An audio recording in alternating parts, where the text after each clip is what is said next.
Hi, folks. Welcome back.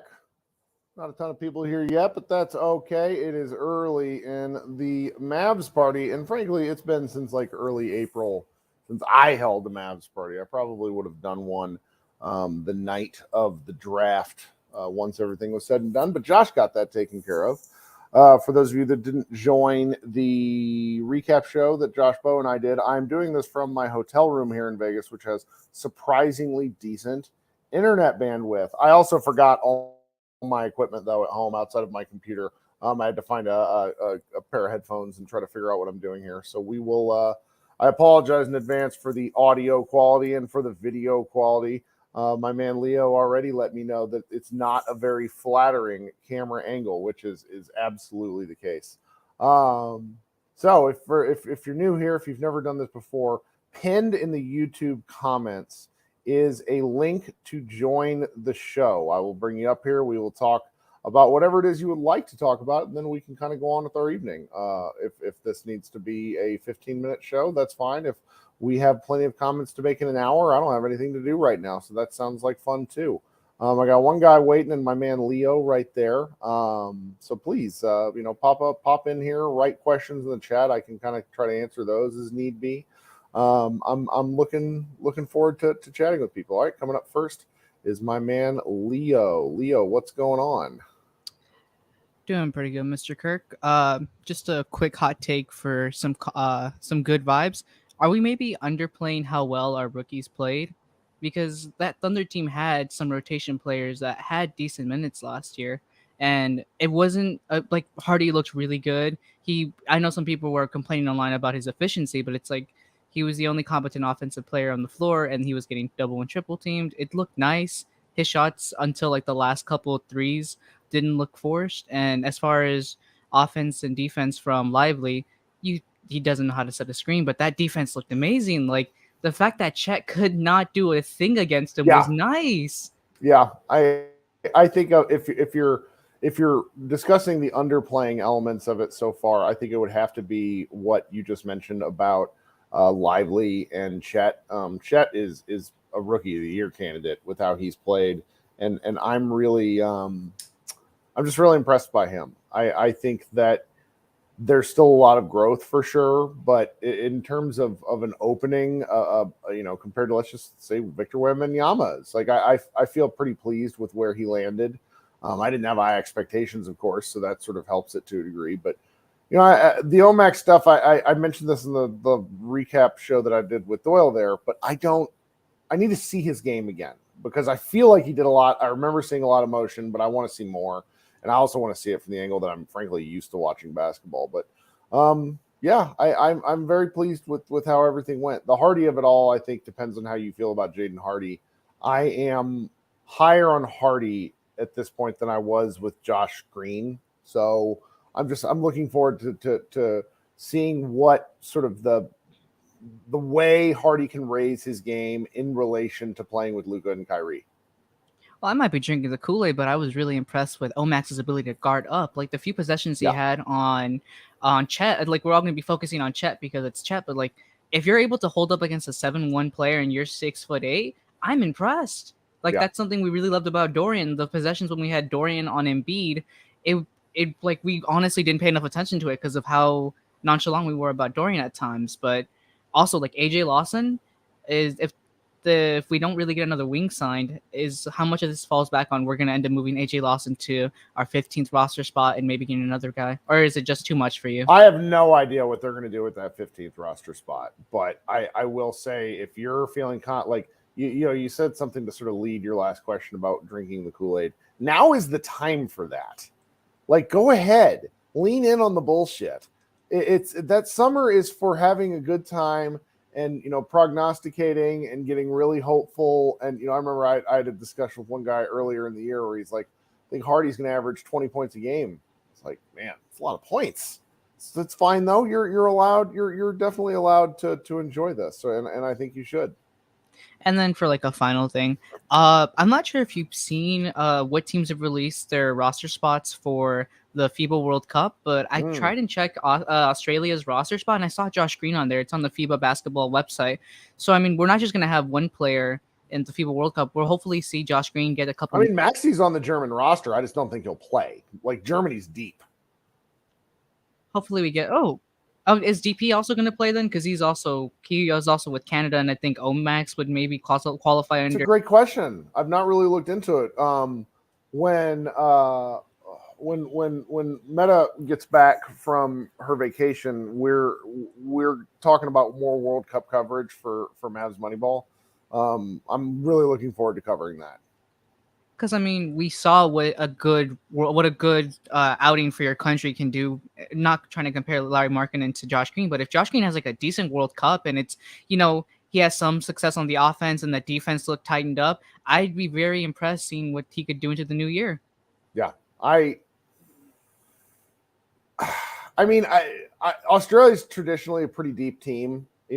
He was on the last Olympic team, but he didn't play like at all. So I just don't know enough about Australia to know whether he would play. I mean, I would hope he could. I would love that.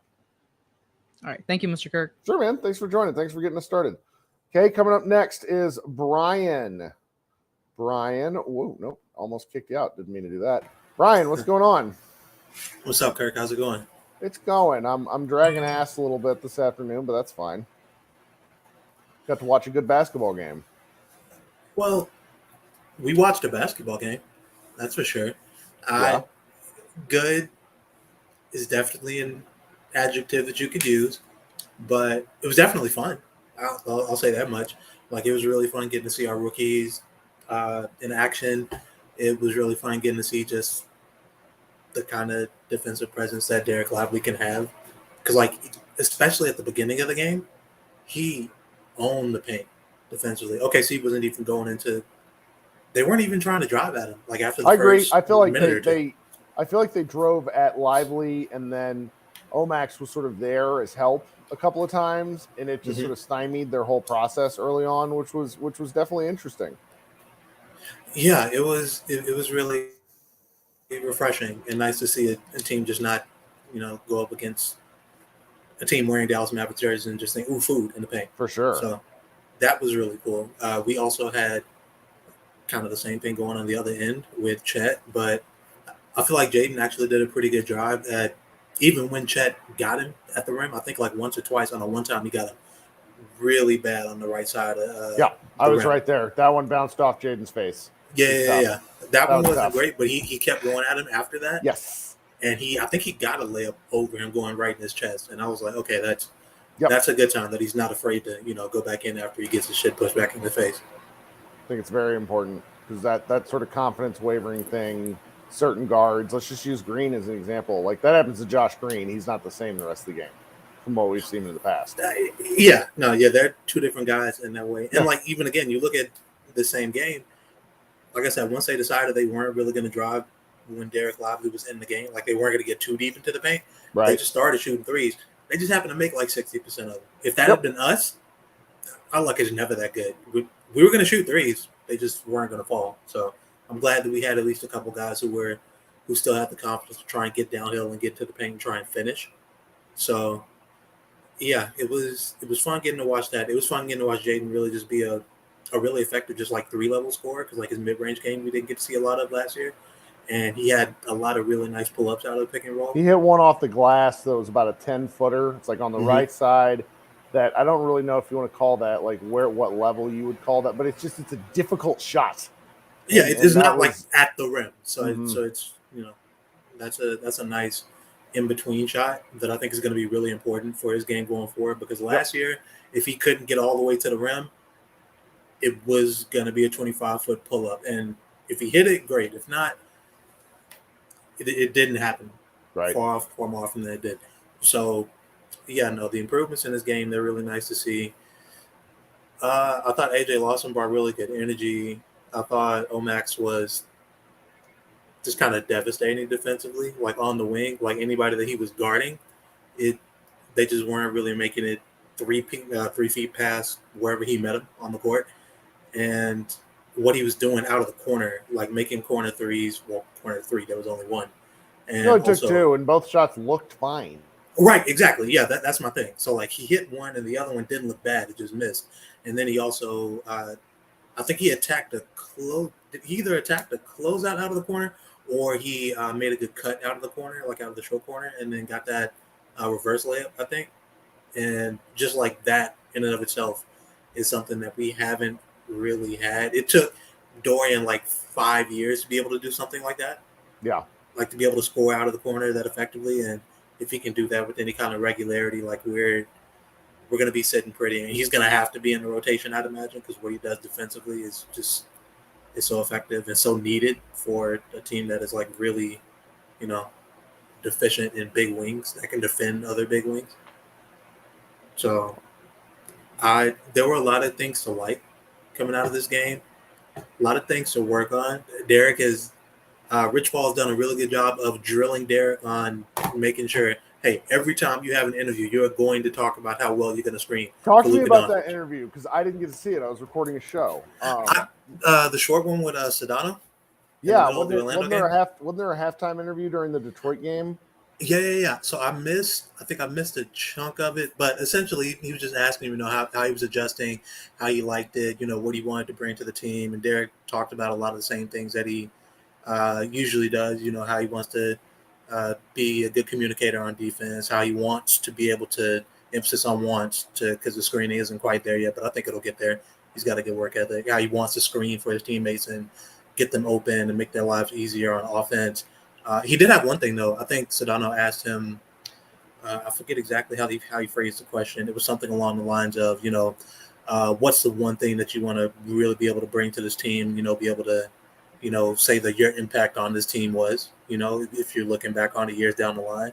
Sure. And he just said something like, I just want it to be to the point where when guys wake up in the morning, they know that they're going to have to play Dereck Lively later that night. I like that. That's pretty cool. I like that a lot. Good line. It's a great line. Yeah, the Rich Paul was about 5 feet from me. Really? Nice. The whole game, which was so weird. That's happened. That happens every time you come to Vegas, where you just kind of like see someone and you're like, wait, why is that guy in the hallway? Floyd Mayweather. Okay, sure. Yeah, that was pretty neat. But it's the enthusiasm of Lively for what what he needs to do is so interesting and refreshing, because there is simply nothing wrong with being. In fact, that's what most players are. It should be like lauded and praised for the fact that this guy knows he has a job to do. He's not coming in to be Olajuwon. He's coming in to be Dereck Lively, and I want to see what that means. Yeah, he's like, I know exactly what it's going to take for me to make $200 million in my career, something along those lines. Right. This is one of those things. So this is the thing that I'm going to talk about every single time that you ask me how I want to help this team. Because if I can do this, I can be on the court longer. I can catch lobs. I can defend. If I can do that, there's a 10 to 12 year, very lucrative career waiting on him, because everything else I don't think is, really going to be asked of him. He's just going to be asked to do like those three things, really. And that he's aware of that at such a young age is pretty cool. Well, Brian, what else you got for us? Anything else? Man, just unfortunately, we're not going to get any more Amen Thompson. I thought he was awesome. Yeah, really, like the Rockets. Fuck the Rockets put Dylan Brooks signing. I would play. Like, I don't even know if I would sign Fred VanVleet. I would play that guy as my point guard.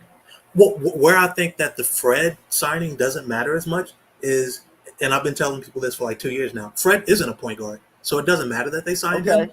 He's a better shooter than he showed last year for sure, and I think playing off of Amin Thompson, because like Fred is actually like he's a good enough defender, even at like 5'11", he can guard up at least a position, fairly consistently, and isn't going to get eaten alive. So as long as he can hold his own defensively and he can get back to being, like a 38 to 40-ish% three-point shooter off the catch, like all his leadership qualities and everything, that's the stuff that's going to make up for the rest of that fairly bloated contract and the kinds of things that you're going to really need in a player playing off of him in, because that's what I think he's really going to be doing a lot, is playing off of him, because that dude is electric with the ball.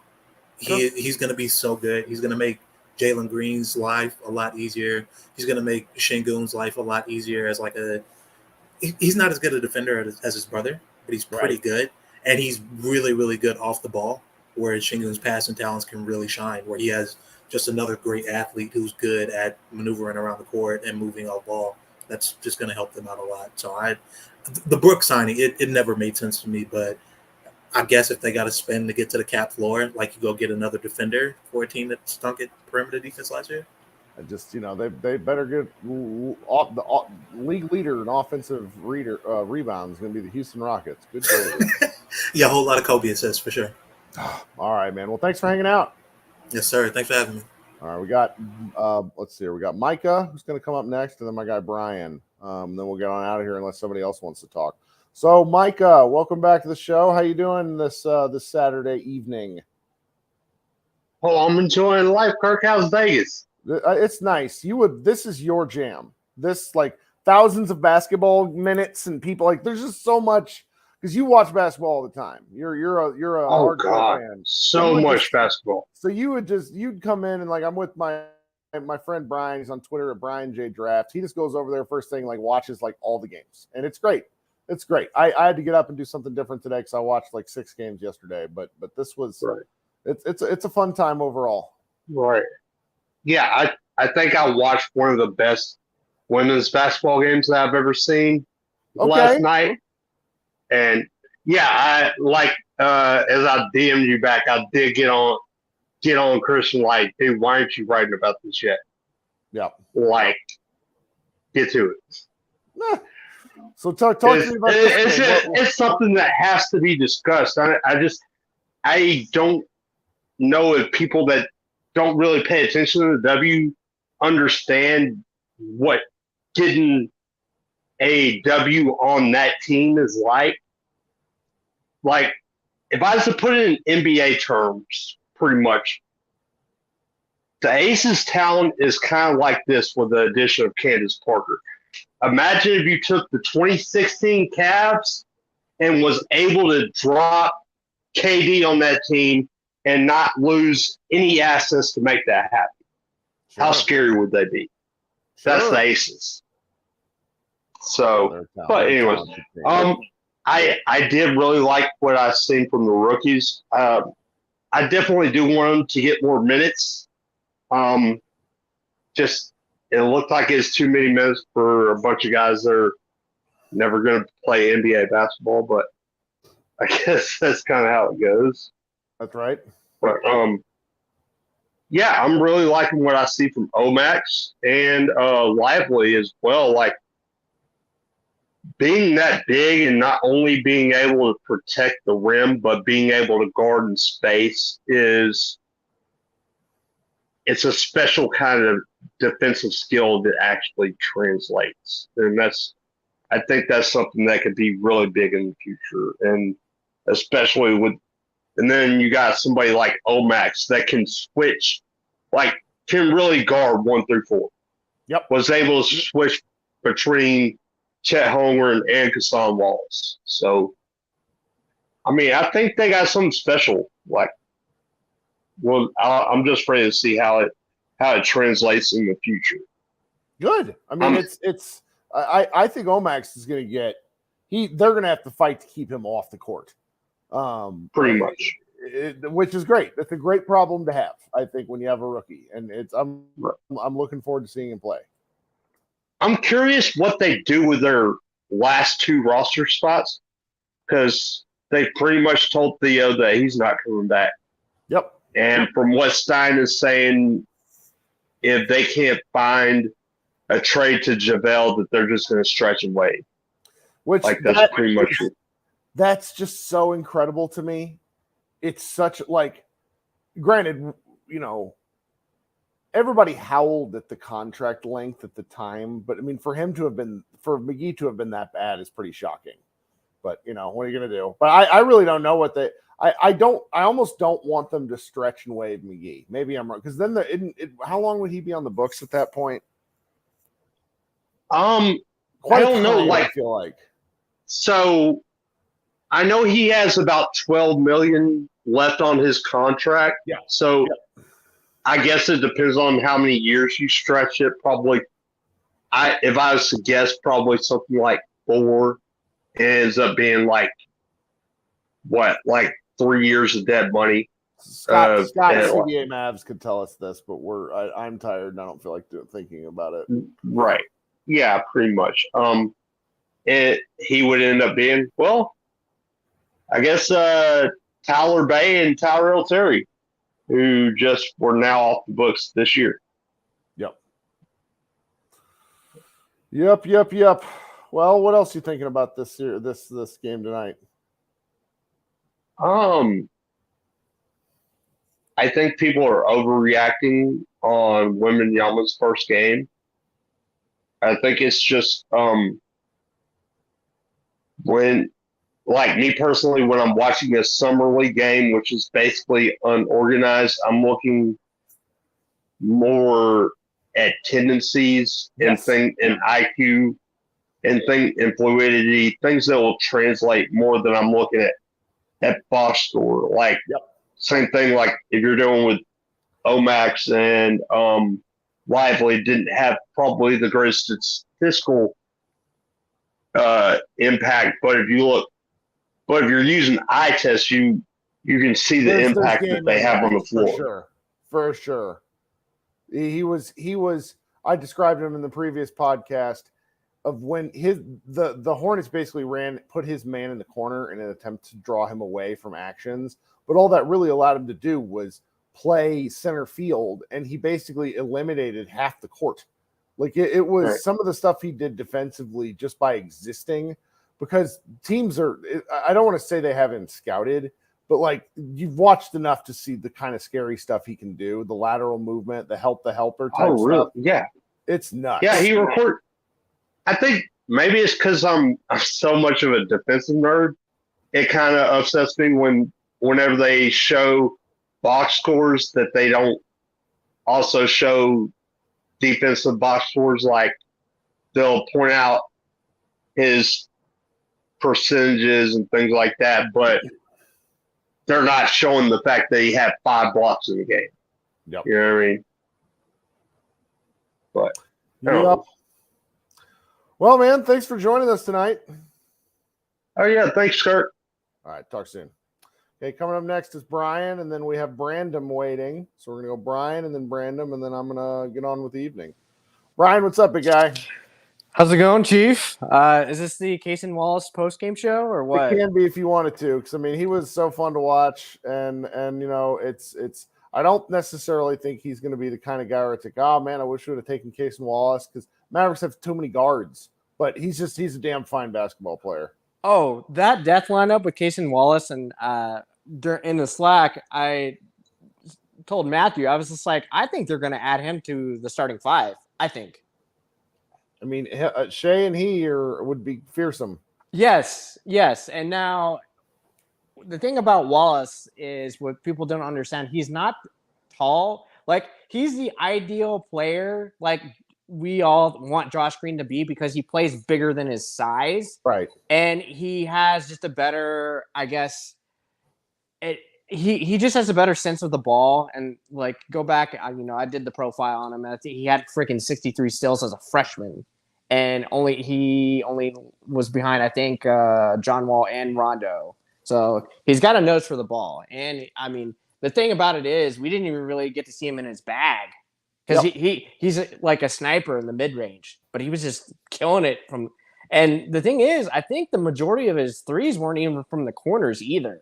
No, which is, because he was a sniper in the corners. I was like, oh my God, if this guy is freaking just rolling, if they've got him, Giddey, SGA, Williams, and Dort, I mean, good luck. Like, and because they were talking on the broadcast that Chet's an automatic starter. Like, and I was like, I don't know about that. I'd ease him in a little bit. But I guess I don't know if this has already been brought up yet. I think, can I complain about the coaching throughout the game a little bit? Like, am I allowed? So I just want to make note of the fact that after the game, Jared Dudley basically said it was an organizational decision, and they knew going into tonight that they weren't going to play the rookies enough. And so I think if you want to complain about it, you can and you should, but just do understand that he addressed it head on, which I value. Okay, I do appreciate that. I will say, like, if the minutes thing is going to be weird moving forward, I'll get over that. But I do find it weird that there was a lack of continuity throughout the game because, we've spoken with, the Mavericks G League coaches and players saying, from G League to front office, or, for the main roster, there's a plan in place. Like, they run at least similar sets. I don't understand why Jared Dudley wasn't running a play of any kind. I know, obviously, they don't really have a true, That's sort of why, because you don't really want to run, you want to run like concepts, but you don't want to, have things so buttoned up to where they just have to go out and run a screen and roll in the end. Like, they were doing a lot of read and react stuff, and so does every team. It's just offense in summer league sucks. Oh, well, for sure. But I still felt there was points OKC was moving around. Like, they were screening off. Like, Chet was even on the top of the key setting up passes. I'm not saying they've got to break the mold, but I was like, guys, come on. Let's at least run some basic YMCA basketball plays at this point. Like, I know Hardy was in there going to the basket, which he was their primary source of offense, which was fine. But yeah, the Silva getting more minutes and Lively was kind of weird. I did get a little frustrated. I don't know if it was a him thing or a coaching directive or an organization directive. Did you have any understanding why there would be times Lively was 25 feet away from the basket and Chet would just go to the basket with no rim protection? That drove me nuts. I mean, that's just miscommunication and stuff that happens over the course of a game. So yeah, I don't think it's anything to worry about too harshly. For sure. And my guess biggest worry with this Lively experience is everyone is going to have it's going to be overreaction stuff. Like his little second halftime interview that he had with ESPN during the Pistons Orlando game. I would encourage those to go find it. I mean, he speaks very well for a 19-year-old. He talks the talk. I'm very happy he's content on having a Dwight Powell role, which still is kind of nutty to me. A 19-year-old would be okay with that because being a Dwight Powell isn't going to get you paid in the league. But sure, let's go with that. I will say I was happy to see when Lively was on defense. He set his feet. He was not committing silly fouls. I do worry they are going to just have to teach him how to set a screen. But that's something they can do. Yeah, I mean, which is kind of shocking to me because they not teach that stuff in college at all. And Duke ran a motion offense. So, and when you're a guy like that in high school, you probably don't have to do certain types of things. And so he'll be okay. He really will be okay.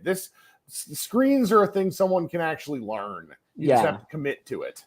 Yeah, and hopefully they put him in better situations offensively because they got to stop giving him those below the knee passes. It's you guys that's hard for even a veteran to recover and put in. Don't put him in a position where he can't do that. But yeah, I mean, overall for the things he's supposed to be good at, I think I was satisfied. If not, he exceeded expectations. But I worry that people are going to put more onus on development, and it's just guys, he's a 19-year-old. Well, you develop by playing. Yeah, I think he'll be okay. I think he'll be fine, but I think there'll be this weird, groan from a fan base. It's he should be doing more. He's guys, sure. That's gonna happen.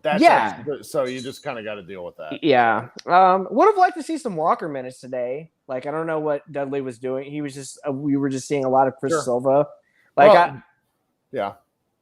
But hopefully, because at least these games where it's just like Hardy handling the ball, and then it's like, oh, okay, we'll throw out Miles. Walker is very fun. He's a fun water bug. I don't know. He probably different won't. guys will get different opportunities at different games. Like there's just going to be times when we won't see some of these guys at all. Yeah, That happens every summer league for sure. Did they already say like is Hardy done, or is he? No, he'll probably play a couple. He'll play at least two. Okay, cool. So. All right, buddy. I'll let you go, but appreciate you covering, and we'll talk soon. Yep. Thanks, man. All right, guys. I actually have to go. My wife's called me twice, and she knows I'm doing this. So if she's calling me twice, it means I need to talk to her. So I very much apologize for getting off early. There's another game on Monday. I'll probably try to do this again because what else am I going to do? Thanks for hanging out with us tonight. Brandon, I see you in there. I apologize for not being able to get to you, but I just need to head out. So, head over to Mavs Money Bowl. Plenty of stuff written over there. Thanks for hanging out on Pod Mavericks Mavs Party. Talk soon, guys. Bye.